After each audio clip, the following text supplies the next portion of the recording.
A major grocery chain is slashing prices on everyday essentials after pressure from consumers who are living paycheck to paycheck to make household staples more affordable.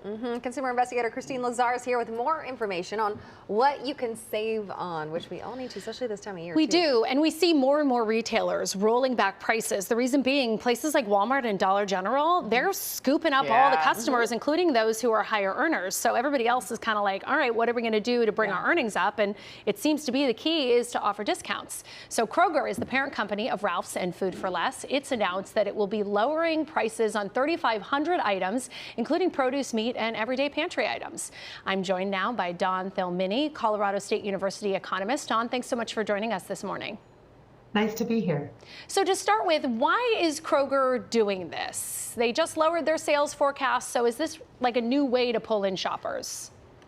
Yeah, Kroger's and Albertsons, the two big national chains, have really struggled to maintain market share. And so this is really, I think, a very visible attempt for them to try to bring people back, to give them one last chance to see if they can provide them value in their market. So is this a way to compete with retailers like Walmart and Dollar Tree, who are really snatching away customers from a lot of the traditional grocery stores? Yeah, in addition to that, you also have Costco, who's made great gains in recent years, and Aldi, who is a European chain, has really come in and made a big dent as well. Online shopping is the other big dynamic.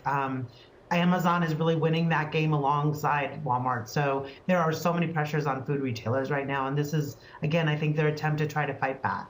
Now, Kroger also said it's focusing on its in-store brands like Simple Truth, Private Selection. So is that where customers can really save even more?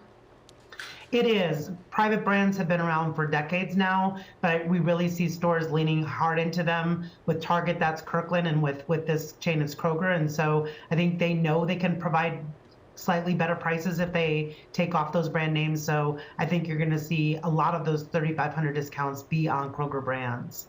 Now, a lot of people don't clip coupons like they used to. I mean, I remember my mom sitting there doing it on a Sunday, but Kroger is talking about being able to layer those paper coupons on top of the rolled back prices. Are they kind of bringing back coupons? I think so. I think, like I said, online shoppers have really shifted online, but some of the demographics that haven't been willing to go online are exactly the demographics that use paper coupons and love those, and love the idea that they're getting a bargain, like to see at the end of their tally that they saved $26 today using coupons and in-store discounts. So I think they're also really leaning into the psychology of how much people are really trying to feel like they're getting value for their dollar.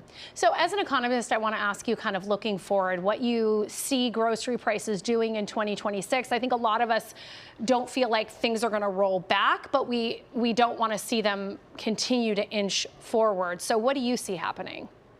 I think you nailed it. I think that's exactly what you're going to see. You're going to see prices not go up as fast, but for anybody who is hoping for a return to what they think is normal prices, which is lower, they're going to be disappointed. We saw a little bit of that in eggs, because of some of what was going on with eggs was because of things that could be fixed, but we're at the new price points that are going to be normal.